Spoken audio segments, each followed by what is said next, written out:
हरे कृष्णा। अभिलाषा कृष्ण कृपा चैनल में आप सभी का स्वागत है।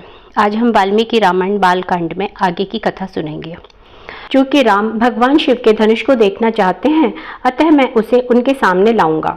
यदि राम इस आश्चर्यजनक धनुष पर प्रत्यंचा चढ़ाने में समर्थ होंगे तो मैं प्रसन्नतापूर्वक अपनी सुंदर पुत्री सीता का हाथ उन्हें दे दूंगा। शीघ्र ही 500 शक्तिशाली पुरुषों ने उस विशाल धनुष को खींचा, जो एक पिटारे में बंद था एवं जिसे 8 पहियों वाली एक गाड़ी पर रखा हुआ था। विश्वामित्र द्वारा राम को पिटारा खोलने के लिए आमंत्रित किए जाने पर सहस्त्रों व्यक्ति उन्हें देखने के लिए एकत्रित हो गए। जब राम धनुष को प्रशंसापूर्वक निहार रहे थे, तब महाराज जनक ने उन्हें सावधान किया। बड़े बड़े देवता, दैत्य, राक्षस, यक्ष, गंधर्व एवं नाग सभी इस शक्तिशाली धनुष को झुका पाने में असफल रहे हैं, तो एक साधारण मनुष्य इस पर प्रत्यंचा चढ़ाने में कैसे सफल होगा। राम ने क्रीड़ावत अपना बायां हाथ धनुष के मध्य में रखा। उस विशाल जनसमूह की उपस्थिति में उन्होंने सरलता से धनुष को पिटारे में से उठाया, फिर धनुष को ऊपर की ओर उठाकर क्षण भर में प्रत्यंचा चढ़ा दी और उसे बलपूर्वक झुकाकर मध्य से इतनी सरलता से तोड़ दिया जितनी सरलता से एक हाथी का बच्चा गन्ने को तोड़ देता है। धनुष टूटने की भयंकर ध्वनि ऐसी थी मानो कोई पर्वत फटकर नष्ट हो गया हो। ध्वनि की तीव्रता के कारण विश्वामित्र, जनक, राम एवं लक्ष्मण को छोड़ अन्य सभी भूमि पर गिर गए। अतः अत्यंत प्रसन्नतापूर्वक महाराज जनक ने विश्वामित्र से आग्रह किया कि वे राजा दशरथ को सीता और राम के विवाह का निमंत्रण देने के लिए संदेशवाहकों को अयोध्या भेजें। 3 दिवस पश्चात जब वे महाराज दशरथ की राज्यसभा में पहुंचे, तब उन्होंने राम द्वारा धनुष तोड़े जाने तथा सीता के साथ उनका विवाह तय किए जाने की घटना का वर्णन किया। यह सुनकर महाराज दशरथ अत्यंत प्रसन्न हुए। तब महाराज दशरथ ने वशिष्ठ एवं वामदेव से परामर्श करके यह निर्णय लिया कि अगले दिन ही वे सभी मिथिला के लिए प्रस्थान करेंगे। अगली सुबह अपनी सेना सहित महाराज दशरथ कुल पुरोहित को सबसे आगे रखकर तथा प्रचुर मात्रा में धन लेकर रवाना हुए। 4 दिनों की यात्रा के पश्चात वे मिथिला की सीमा पर पहुंचे। उन्हें आता देखकर राजा जनक बाहर आए और महाराज दशरथ का राजोचित स्वागत किया। तत्पश्चात जब महाराज दशरथ अपने दोनों पुत्रों से मिले, तब यह तय किया कि अगले दिन शुभ मुहूर्त में विवाह के पूर्व की रीतियां प्रारंभ कर दी जाए। अगले दिन सभी एकत्रित हुए। विवाह सब प्रारंभ होने से पहले महाराज दशरथ ने राजा जनक से यह आग्रह किया कि वे वशिष्ठ मुनि से उनकी राजवंश परंपरा के विषय में सुने। इस प्रकार से आग्रह किए जाने पर महान मुनि वशिष्ठ ने रघुवंश का इतिहास सुनाया। मरीचि भगवान ब्रह्मा के पुत्र थे एवं मरीचि के पुत्र कश्यप थे। कश्यप के पुत्र थे विवस्वान, जो सूर्य देव थे, तथा विवस्वान के पुत्र मनु थे। वैवस्वत मनु के पुत्र इक्ष्वाकु थे, जो अयोध्या के प्रथम शासक हुए। अनेक पीढ़ियों के पश्चात इक्ष्वाकु की वंश परंपरा में महाराज भरत हुए, जिनके पुत्र असित अपने शत्रुओं हयो, तालजंघों एवं शशबिंदुओं द्वारा पराजित कर दिए गए। इस प्रकार से पराजित होकर असित अपनी दोनों पत्नियों के साथ हिमालय चले गए। जब असित का निधन हुआ, तब उनकी विधवा, जिसका नाम कालिंदी था, गर्भवती थी। उनकी दूसरी विधवा ने ईर्ष्यावश कालिंदी के गर्भस्थ शिशु की हत्या करने के उद्देश्य से भोजन में विष मिलाकर कालिंदी को दे दिया। जब कालिंदी को विष के प्रभाव से पीड़ा होने लगी, तब महान ऋषि च्यवन वहां पहुंचे। कालिंदी ने अश्रुपूर्ण नेत्रों सहित शिशु के जीवित रहने का वरदान उनसे मांगा। ऋषि ने उसे आश्वासन दिया कि विष निकलने के साथ ही उसे एक पुत्र पैदा होगा। इस असामान्य परिस्थिति के कारण कालिंदी के पुत्र का नाम सगर, अर्थात जो विष के साथ जन्मा हो, रखा गया। आगे चलकर इक्ष्वाकु वंश के महाराज भगीरथ के प्रपौत्र प्रवृद्ध मुनि वशिष्ठ के शाप से राक्षस बन गए और इस प्रकार उनका नाम कल्माशपाद पड़ा। इस प्रकार इक्ष्वाकु वंश में कई महान राजा हुए, जैसे अम्बरीश, नहुष, ययाति, नभाग और महाराज दशरथ के पिता अज। सभी के इतिहास का वर्णन के पश्चात वशिष्ठ ने राजा जनक से उनकी 2 पुत्रियों सीता एवं उर्मिला का हाथ राम एवं लक्ष्मण को देने का आग्रह किया। तब महाराज जनक अपने वंश के पूर्वजों के नाम बताने लगे। यह वर्णन राजा निमि से प्रारंभ हुआ। अंत में उन्होंने अपने पिता हस्वरोमा का नाम लिया। तब राजा ने प्रसन्नतापूर्वक महाराज दशरथ के पुत्रों को अपनी पुत्रियां सौंपकर विधि पूर्वक कन्यादान किया। पहले जनक ने दशरथ से राम एवं लक्ष्मण के लिए समावर्तन संस्कार करने का निवेदन किया। इस संस्कार के अनुसार जब विद्यार्थी गुरुकुल से वापस लौटकर आता है तब उसके सिर तथा काख के केश काटे जाते हैं। इसके 3 दिनों के पश्चात एक शुभ मुहूर्त में यज्ञ का संपादन निश्चित किया गया। वशिष्ठ ने राजा जनक के अनुज कुशध्वज की 2 पुत्रियों का विवाह भरत एवं शत्रुघ्न के साथ करने का निवेदन किया। जनक इस प्रस्ताव से सहमत थे। समावर्तन संस्कार में महाराज दशरथ ने अपने प्रत्येक पुत्र के लिए ब्राह्मणों को 1 लाख गौएं दान दी।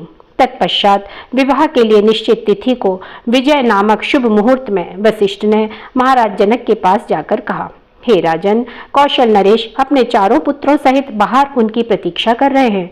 जो कन्यादान करने वाले हैं अब अविलंब ही विवाह संस्कार प्रारंभ कर देना चाहिए। फिर महाराज दशरथ अपने 4 पुत्रों सहित यज्ञ स्थल पर आए। इधर वशिष्ठ मुनि पुष्पों, चंदन के लेप, कुंडों में रखे पौधों, सुगंधित जल से भरे पात्रों, अन्न, धूप, हल्दी आदि शुभ वस्तुओं से वेदी को सजाकर तैयार करने में लग गए। सब कुछ तैयार हो जाने के पश्चात वशिष्ठ ने हवन के लिए अग्नि प्रज्वलित की और वे आहुति देने लगे। वहां उपस्थित अन्य ब्राह्मण वैदिक मंत्रों का उच्चारण करने लगे। तब राजा जनक सीता को मंडप में लेकर आए और उन्हें राम के पार्श्व में बैठाया।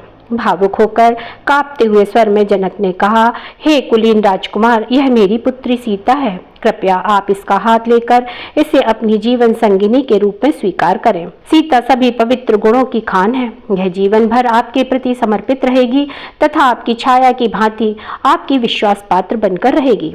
तब गंधर्व गाने लगे, अप्सराएं नृत्य करने लगी, स्वर्ग से पुष्प वृष्टि होने लगी एवं दिव्य नगाड़ों की ध्वनि के मध्य राजा जनक ने भाग्य की देवी सीता का हाथ भगवान राम को दे दिया।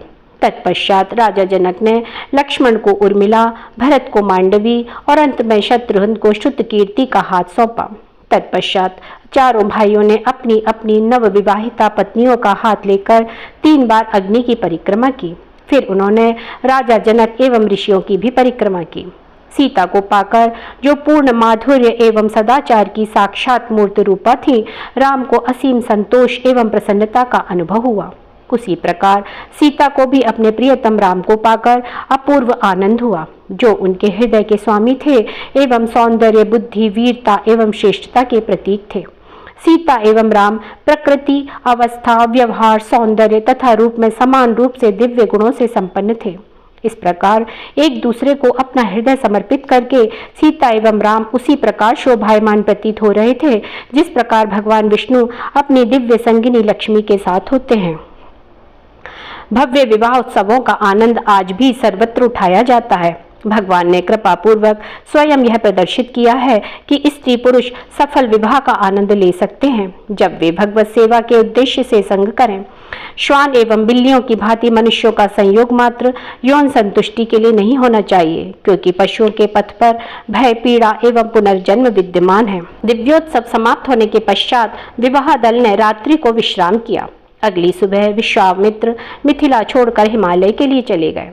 तत्पश्चात दिन में राजा दशरथ अपने 4 पुत्रों एवं उनकी पत्नियों सहित राजा जनक द्वारा प्रचुर मात्रा में दिए गए दहेज को लेकर वहां से चल दिए। अयोध्या लौटते हुए महाराज दशरथ ने सिर पर मंडराते अनेक भयभीत पक्षियों के चीखने के अमंगल चिन्हों को देखा। उसी समय उन्होंने मृग को बाईं ओर से दाहिनी ओर रास्ता पार करके जाने का मंगल संकेत भी पाया। आने वाली विपत्ति की शंका कर उन्होंने वशिष्ठ को इनका अर्थ समझाने के लिए निवेदन किया।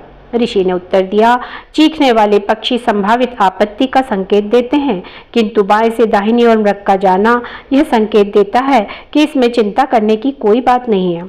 जिस समय पुरोहित एवं राजा दशरथ इस विषय पर चर्चा कर रहे थे, उसी समय पृथ्वी को हिला देने वाली एवं वृक्षों को गिराने वाली प्रचंड वायु चलने लगी। धूल उड़कर सभी दिशाओं को आवृत करने लगी। ऐसा अंधेरा छा गया कि महाराज दशरथ अपने पुत्र वशिष्ठ एवं अन्य ऋषियों को छोड़कर सभी भ्रमित होकर भयग्रस्त हो गए। अकस्मात प्रसिद्ध एवं पराक्रमी योद्धा परशुराम प्रकट हुए। उनके दाएं कंधे पर कुल्हाड़ी थी, बाएं कंधे पर धनुष था, हाथों में शक्तिशाली बाण था तथा केश जटा के रूप में बंधे हुए थे। ऋषि परशुराम ने 21 बार क्षत्रिय समुदाय का विनाश करने के पश्चात क्रोध त्याग कर तपस्या करने की प्रतिज्ञा की थी। अतः उनके इस भयंकर रूप को देखकर सभी चकित थे।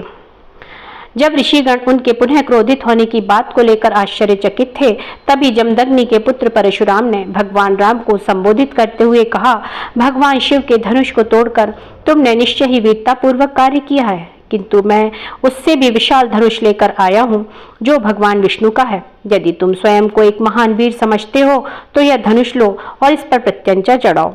यदि तुम इस बाण को इसकी पूरी लंबाई तक खींच पाओगे तब मैं तुम्हें युद्ध करने के योग्य समझूंगा। परशुराम की चुनौती सुनकर दशरथ शोकाकुल हो उठे कि कहीं वे अपने पुत्र को खो न दें। कांपते हुए स्वर से राजा ने निवेदन किया, हे ऋषियों में श्रेष्ठ परशुराम, कृपया आप अपने क्रोध के आवेग को छोड़ दें। मैं युद्ध न करने की आपकी प्रतिज्ञा का आपको स्मरण करवाता हूँ। कश्यप को पृथ्वी सौंपकर आप महेंद्र पर्वत पर तपस्या करने चले गए थे, किंतु परशुराम ने दशरथ की ओर ध्यान नहीं दिया और राम को संबोधित करके कहने लगे, भगवान शिव एवं भगवान विष्णु दोनों के ही धनुष विश्वकर्मा द्वारा बनाए गए हैं। इनमें से एक धनुष त्रिपुरासुर का वध करने हेतु भगवान शिव को दिया गया था। आगे की कथा बाद में। हरे कृष्णा कृष्ण कृष्ण हरे हरे, हरे राम राम राम हरे हरे। हरे कृष्णा।